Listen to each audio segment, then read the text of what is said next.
Once an innovator of an entire industry, authentic and artistic, now infamously aggressive, unapologetic, indifferent, and almighty. This is a story about EA. It's a tale of a terrible transformation, a chronicle of actions versus words, a saga of a shattered system enabling EA over us. And there's a maniacal money trail to follow in this fable. A big and substantial portion of digital revenues are microtransactions. When you are 6 hours into playing Battlefield and you run out of ammo in your clip and we ask you for $1 to reload, you're really not very price sensitive at that point in time. I'll admit immediately my own duel with duality, the ambivalence that exists with the electronic arts, as I myself still indulge in games like NHL and Madden annually. EA is who we're here to curse in this series, but EA is also who we have to thank for countless beloved video game franchises. But in this drama, we're setting sails to shed light on where EA is now, how they could become one of the most hated companies in history, capturing a couple most hated company in America trophies. But you know, why everybody other than investors despises EA, and why there's so much anger directed at them by gamers? I think those are actually two different crime boards to put up on the wall, and there's dozens of pins to place on both. So in this series, we're gonna cover a lot. The depletion of video game volume, game quality, even dependence. EA makes way less games, the games are way worse, and EA profits from game sales are a fraction of in-game purchases and live services. And microtransactions, in-game purchases, live services, they all circle a similar drain. They all play prominent parts in this series.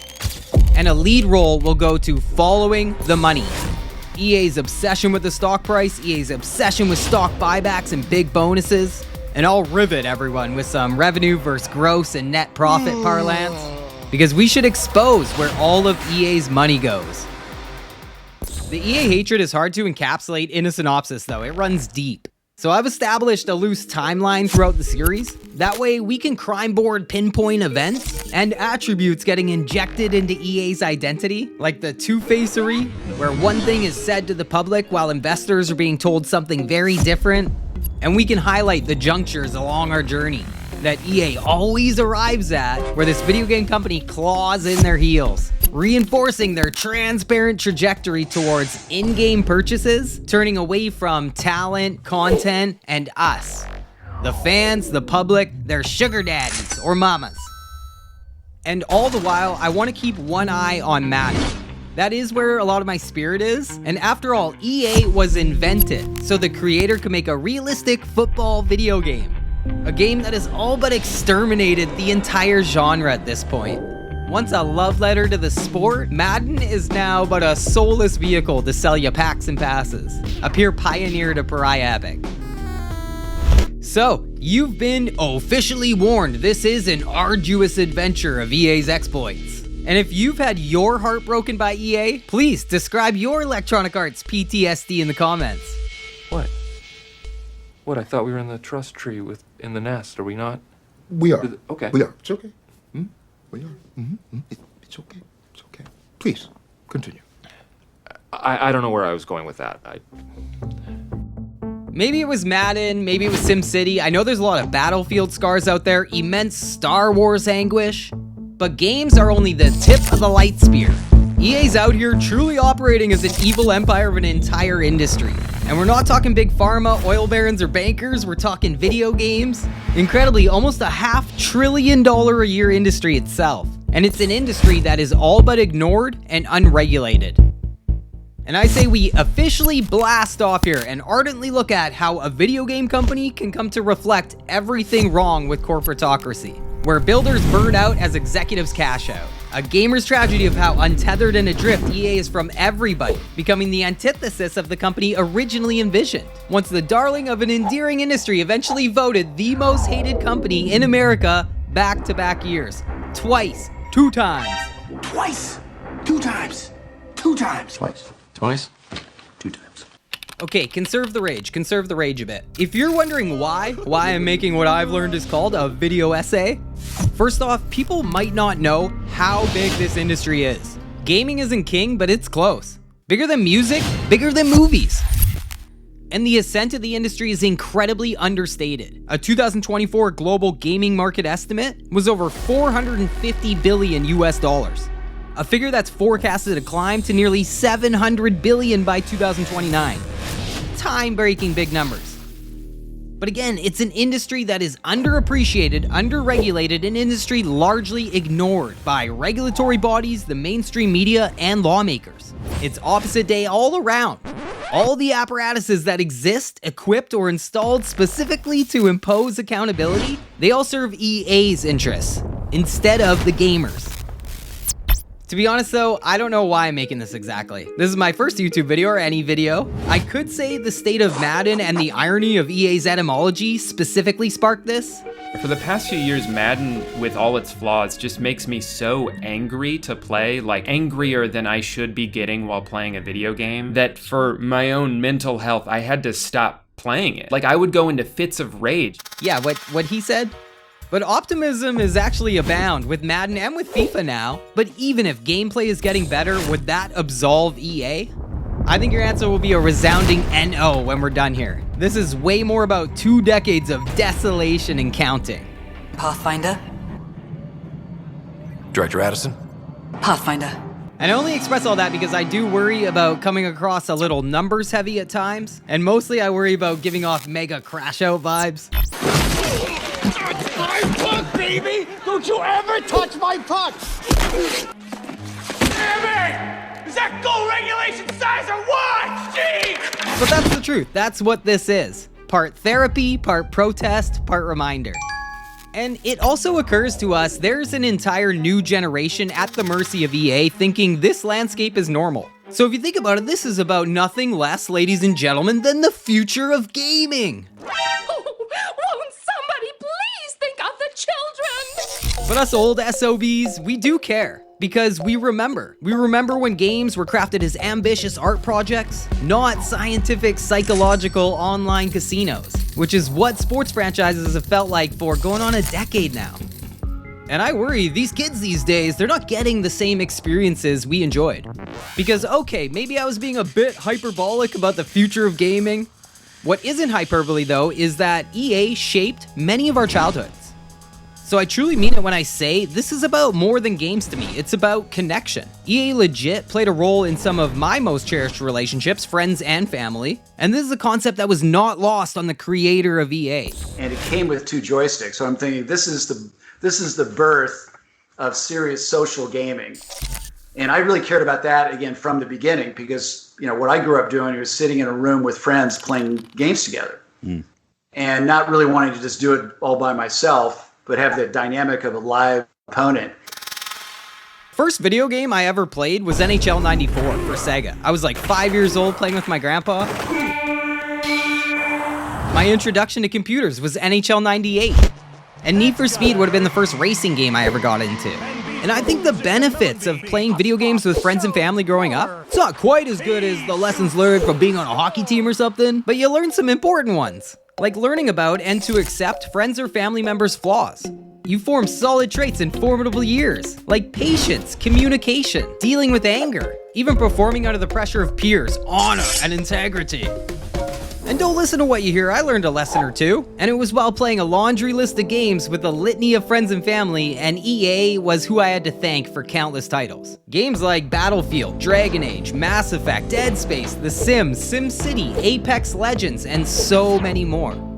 And personally, I'm still taking Zelda, Fallout over those games. My true passion here though lies in EA sports games. EA Sports, it's in my brain. NBA Live, NBA Street, golf, be it Tiger, Rory, whatever. FIFA, Fight Night, UFC. I never played cricket, only dabbled in rugby, played less NASCAR than I should have. But the NCAA titles consumed collectively years of me and my friends' lives. Same with MVP Baseball, NHL, and Madden.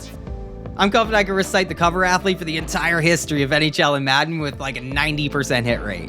And some of the most nostalgic memories I have are playing some of these games, starting franchises with friends, playing best of 7 series with buddies, you'd write it down on papier and scrap, 3 randoms for team choice. Maybe after a fantasy draft, if you had enough buzzers in the mix, you get a big tourney going, and you'd play those out like there's $1 trillion on the line.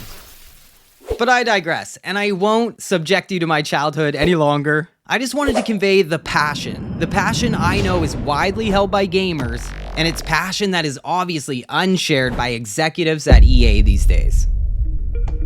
But even worse than why we're diving into this complex cave that is the company EA, is what I hope to accomplish, other than a cathartic experience.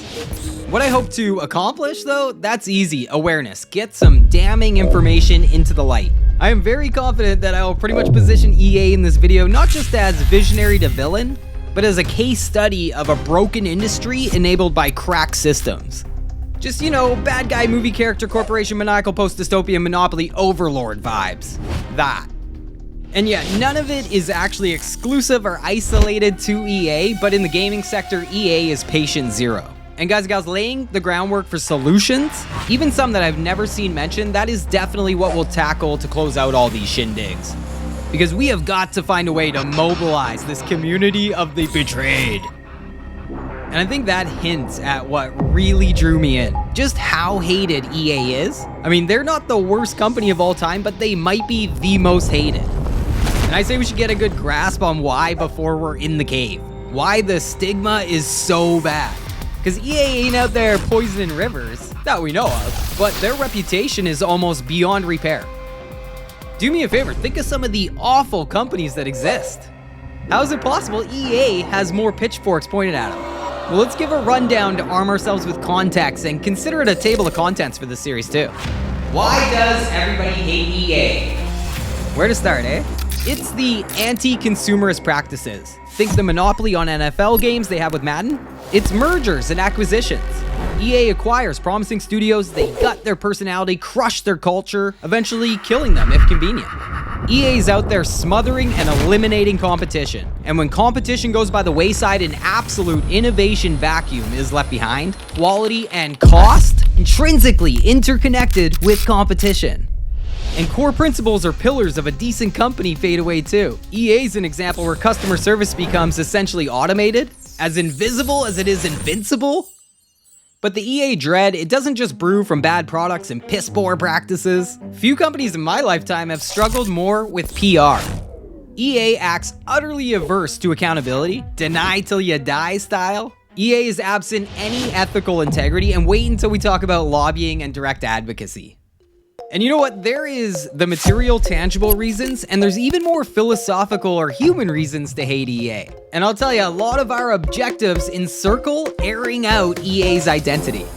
EA really exudes all the common frustrations with gigantic conglomerate corporations, usually hovering over an overarching idea of growth over literally everything, including or especially their own employees. And EA's developers and employees, the electronic artists, they've experienced layoff tsunamis time and again. Almost 2,000 individuals in the last few years alone. Exterminated, eradicated by EA. Figuratively. EA's been at the forefront of exploitative employee labor disputes like crunch controversies. They've had healthy CEO turnover and lawsuits. Lots and lots of lawsuits. And I alluded to another jam in this jamboree being EA saying one thing, yet doing another. The public is always being told one thing just to learn investors were being told a very different thing. The kids these days are calling it gaslighting. And man alive, do we endure a barrage of gaslighting from this video game company. Hi, darling. Someone has been in my room and taken my beers away from my room. I don't think so, darling. Who would do that? Who could possibly do that? Who's the beer thief? You. You're the beer thief. And this company gets away with everything. Thanks to another inescapable EA element to this story, their allergy to accountability. Not only is EA incredibly hated, it's amazing the amount of acrimony, the anger EA is able to endure, and just keep on trucking, eluding and escaping almost all accountability. But the point is, EA's reputation isn't a consequence of just one thing, or even a game maker's dozen. It's 1,000 ways to die. It's the stock buybacks over R&D. It's Larry Probst, Andrew Wilson, and Peter Moore. It was the 2021 data breach. It's EA inking extremely controversial deals with Saudi Arabia, essentially gifting them 10% ownership of EA. It's knowing where the money goes. Oh, and another fun thing. We, at the end of the night, are going to give the check to an actual group of Boy Scouts, right, Toby? We're gonna... Actually, I didn't think it was appropriate to invite children since it's, you know, there's gambling and alcohol and it's in our dangerous warehouse and it's a school night and, you know, Hooters is catering. You know, is that enough? Should I keep going? Wow, I never thought I would say this, but Toby's right. Think of the kids, the psychology, from random item packs to how all the interfaces are set up. It's all designed to target our endorphins, all ripped from big tech and casino tactics. And EA's targeted custies are kids. And remember, kids might not know the house is out to get ya. Okay, well maybe we should tell that to Rain Man because he practically bankrupted a casino and he was... What? Us adults, we're informed, we know better, we got those little pea brains, right? Kidding, of course, kids aren't dumb. EA just thinks they're dumb and rich. And then the final offer, guys, I think I saw was $100. So this is like a $300 pack opening, by the way. Most of us, though, we know better by now. For new games or promises, we've learned to calibrate our expectations over the years. EA executives, on the other hand, EA investors, they're out on the streets setting their expectations so high, they escape the gravity of Earth. Talk about living in the clouds, right?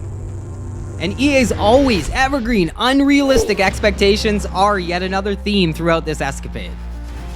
It's really not difficult to articulate what it all comes back to. EA is unchecked, and their every decision is made with Wall Street in mind, not the player. And EA's PR parodies, they do little to placate the pessimistic video game player base. It is an infinite assault on the intelligence of gamers, a bunch that doesn't like to be silenced, they're on the internet a lot. It's a huge, gigantic consumer base tired of being ignored and pillaged.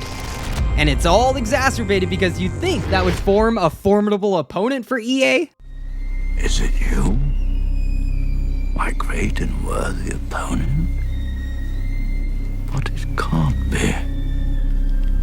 Not this pitiful, spineless, pasty, bloated codfish I see before me.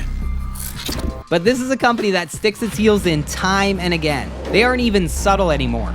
EA is forever forging the same transparent trajectory for the company, and it's the absolute opposite way everybody wants EA to be going. And it's knowing that they know that we know, you know? But they do know, Phoebes, they know.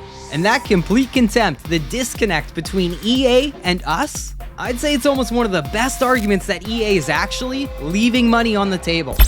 But the asynchronicity, it stems from addiction, if you ask me. To the stock price, to stock buybacks and big bonuses, to live services like microtransactions. Microtransactions, in-game purchases, passes and packs, all that jazz, it really acts as a reoccurring plotline along our timeline from the intro to the epilogue, unfortunately. Because again, EA is Oz. And microtransactions or in-game purchases have officially evolved an entire industry into an environment where we have to pay an $80 cover charge for a new video game just to be inundated with thousands and thousands of dollars in microtransactions. And it's important to understand, the what isn't even the root of the discourse surrounding in-game purchases and micros. It's the how. The online casino meets big tech tactics, targeting mostly children. And I think the deeper we get, the more we'll appreciate the gravity these things have. The live services, micros, in-game purchases. Because worse than the what, more horrible than the how, is that EA has become totally reliant on these profits. I'll provide the receipts to prove this makes their entire business model freakishly fragile. EA is fragile, very fragile. I did not know that. Fragility that's fascinating given the astronomical revenue EA brings in. And you would think their dependence on in-game purchases, packs from their sports game in Ultimate Teams, EA would at least sustain some sort of stewardship, making sure those game modes are enjoyable and ran smoothly. But EA doesn't, so they aren't and they don't. Alright, I say apathetic relationship between EA and us established. It's one big reflection of the hatred, the contempt they've shown everybody other than investors for going on a quarter century now. The festeration, it's a word. All the grapes I just bemoaned, festering that long, it adds one more additional aspect to this EA air raid. As we get into and go through the meat and taters, we're gonna illuminate numerous points in time. EA found themselves at a controversy crossroad and took the Wall Street exit. If you want an analogy, think of a bottle that you're pouring into. You're gonna keep pouring, you can't stop, but the bottleneck is about to overflow. What do? Okay, EA invariably squeezes a cap on it, tightens it up like a Sasquatch, and even more irresponsibly, EA moves it more and more and more into the beating hot sun. And that bee has been in the scorching sun for a long time now. But to understand the depth of descent, let's look at what made EA's ascent so compelling. EA didn't start out breaking any ground. They more or less supported computer games early on. EA published games that others built or designed or whatever. EA released its first titles spring 1983, including games like Mule and Hard Hat Mac. The sounds these games emit, unmistakable. And 3 of the first 6 games EA made would eventually be inducted into the Computer Gaming World Hall of Fame, whatever that is. And there's one thing that is abundantly obvious during EA's humble beginnings. They had an awesome team, strong, stable, top to bottom, comprised of employees from some of the most successful companies at the time, such as Apple, Atari, and Xerox, whatever that is. And if that failed to impress, one of the OG members of EA's board was none other than the Steve Wozniak, aka the Woz, aka the guy who co-founded Apple with Steve Jobs. But it's actually another former Apple employee who's the most important and influential figure in this story. The dude who created this video game company from scratch. And who knows if we have any sports games as we know them today, really. Definitely not Madden, if not for this man. Trip Hawkins, the inventor of electronic arts. Leaving Apple in 1982, armed with Apple IPO wealth and a dream, Trip had to personally finance EA out of his home for the first 6 months. I put my own money into the company, and basically, for most of that first year, 1982, I paid for everything. And if you thought I was exaggerating for effect when I claimed EA was created to make a football video game, I wasn't. In an interview with GameStop, Trip once regaled, quote, "My oldest friends would tell you I founded EA to give myself an excuse to make another football game." And I imagine if you knew him back in the day, it would have been incredibly apparent. If you were perhaps a fellow gentleman of Harvard, as he was. No, I like it here. It doesn't mean because I go here, I'm a genius. I am very smart. Trip was not only a football player at Harvard, but he created a game design major. Everyone at Harvard's inventing something. Harvard undergraduates believe that inventing a job is better than finding a job. This football nerd or nerd football player seemed determined to do this in 1970. Do me a favor. Think of your favorite game you played as a youngster. Think of how you and your friends would change a game's rules, or maybe you made up a game entirely. Well, Trip Hawkins was obsessed with a game called Stratomatic. So it's not to bore anybody to death, it's a baseball board game, and we'll leave it at that. Hawkins, though, goes on to create his own football version called AccuStat Pro Football, which he recounted himself as a precursor to Madden. And in 1973, Trip Hawkins' introduction to computers is essentially him building a Super Bowl simulator that was impressively accurate. And I thought it was neato that both he and I introduced these magical machines. Our first thoughts were, cool, what's sports stuff gonna do? Hawkins' innovative and prophetic nature shined through early on at EA. A basketball video game called 101 was released in 1983. The Oilers hadn't even won a Stanley Cup in their franchise's history at this point. And the video game featured Dr. J and Larry Bird, the real Larry Bird and Dr. J. So 101 was not only designed by Trip Hawkins, but he's also the individual who originally introduces the idea of involving celebrity athletes into video games. And in these early years, Trip was always conceptualizing a football game. After doing some research and approaching a coach, Hawkins realized he's going to have to pay royalties to any coach to help build and sell his game. So undeterred and awash with that understanding, Trip sets his sights on a living legend to help him realize his football dream. Enter John Madden. R.I.P. the man, the myth, the legend.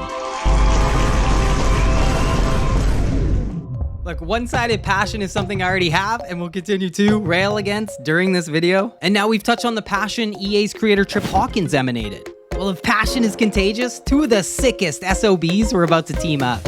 John Madden could be the single most passionate person about football to ever walk God's green turf. And Tripp explicitly chose John Madden to ensure authenticity. You don't have to look any further than Madden's quotes occupying almost the entirety of the back of the box on the first Madden game. These two football sickos took a 2-day-long train ride together, going over every detail imaginable. John Madden and Tripp would periodically get together afterwards, with Hawkins recalling John yelling and screaming about details EA had wrong, adding that it was, quote, a lot of fun. There's almost a giddiness that comes off listening to Tripp chronicle that. Tripp and giddiness might be a trait that made the gregarious John Madden the GOAT in the booth. The ambition, the attention to detail, in concert with Madden's demand for 22 players on the field, that's why the world wouldn't get the first Madden game until 1988. It took 4 years to develop. It was joked about as Tripp's Folly internally at EA. Kind of the opposite of crunch, eh? What made this game special was, before this, football games didn't really look like football at all. They usually had much less than 11 players on each side of the field. There weren't real plays to select from. It was all X's and O's. They didn't just take the name John Madden and put his crazy face on a box and say, good, we're done. They actually took his advice. They really took the first steps towards making sports games something other than glorified manager modes, which is what a lot of sports games were. They took plays that, he had written up. They took actual NFL plays from actual NFL teams and put them in the game. It is a massive undertaking to get this all done. And that gets us into another building block of EA's early identity that has been in the upside down for what feels like eternity now. The treatment of their employees, developers in particular. Incredibly, EA itself was almost named Amazing Software. Electronic Arts was adopted intentionally to place the emphasis on and empower developers. They were the electronic artists. And developers were treated like the stars of the show. Early games made by EA came with pictures of devs like an author in a book, along with stylish sleeves that evoked album covers. Game designers were even featured in EA's advertising, which is in stark contrast to the current lay off the land.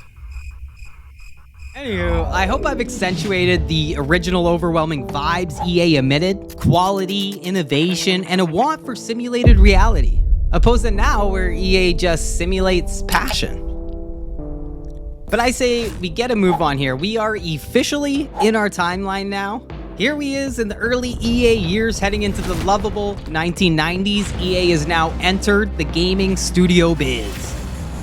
Early on, EA acquired studios, of course, including a company now called EA Canada, an integral element to EA to this day in my home province of BC. Early on at EA, it wasn't just video games. They were also setting themselves apart in innovative business practices. Most notably, selling directly to retailers, which really was a game changer, a video game changer. Selling directly to retailers, though, enabled EA to blow past competitors in the 90s. Knowing that we're going to be in retail stores, thousands of them, and we're going to need to have as much shelf space and the best merchandising. And the only way to get that and to really understand how to really relate to our customers is to sell directly to retailers. And no software company had ever done that before. So that was a really risky, ambitious thing to do. And in fact, in our first year, a lot of our leading competitors that had already gotten out there in the previous year or two thought we would fail because of it. They thought we would get a really severe bloody nose. And a very fortuitous confluence of events is also transpiring. See, gaming consoles are about to explode.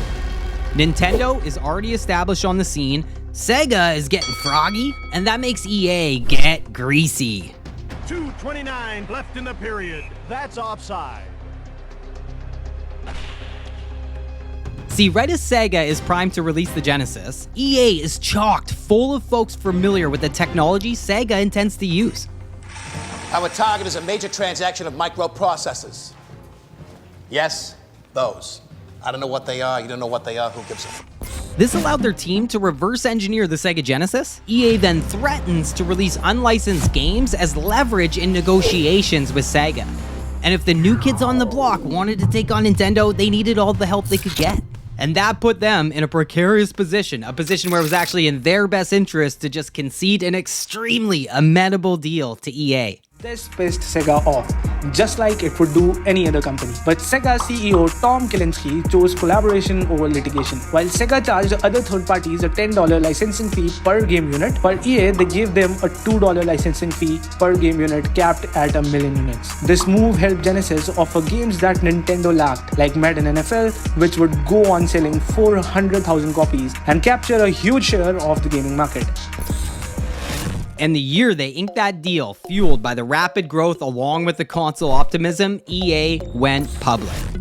I teased off the top, following the EA money is a major focus of ours. And it's interesting to contrast EA's immediate investments they make with this influx of capital after the initial public offering versus where EA's money goes nowadays. Because instantly after becoming a publicly traded company, EA invests back into themselves, pushing more product. I'm gonna read this Trip Hawkins quote from just after the IPO. Trip said, quote, "I was flogging my development organization to put 3 new games into production every month for a year, plus added 23 games through affiliates." Absolutely aggressive expansion. Some might even call it growth, especially knowing the powerhouse EA would soon become. And EA achieved that status via video games, not live services and shady microtransactions. Imagine that, right? From a video game company. An alien notion to EA executives nowadays, only familiar with M&As, buybacks, and dividends. But I know. And the year following EA's IPO, Trip Hawkins steps down as CEO. But he left to pursue an ultra-ambitious project building a console, which it turned out to be too ahead of its time. Or to put it another way, it was too expensive. Trip's true folly was to retail at $700 in 1993. Pretty much the cost of any other 2 consoles combined at the time. And the following year goes from bad to worse. Double bummer summer hit Trip in 1994 when Sony releases the PlayStation. Ever heard of it? Join me for a brief presentation.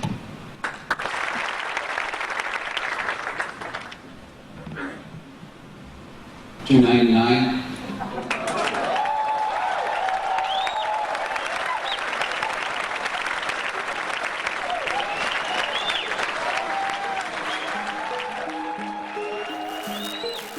This further trips Trip up. An extra irony is introduced when EA aligns with the Sony PlayStation over Trip's fancy console.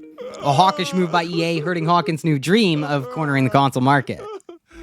So EA is now a publicly traded company, and an official amicable divorce between EA and Trip has happened, and it's a sales guy running the show now. EA's second CEO had been VP of Sales at EA since 1984, Larry Probst. Mr. Probst is the individual who really integrated EA into the mainstream. And it is absolutely a new era for EA we start to observe heading through the 1990s, as they quickly become the biggest game publisher in the world, leaving the garage startup vibes and, in my opinion, some crucial elements of their identity also in the dusty past. In 1997, one gaming magazine suggested EA was the only company regularly profiting from video games. In late 90s, EA's portfolio is potent, with sports games in particular dominating PlayStation and kids like mine's psyches. Then came Y2K, consoles did not turn into Decepticons, and all was well with the Electronic Arts. It was smooth sailing into the millennium.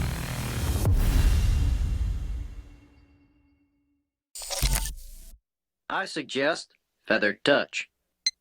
You have entered Power Drive. Now push 7, 8, 7 to swing. Ball is in. Parking lot. Would you like to play again? You have selected no.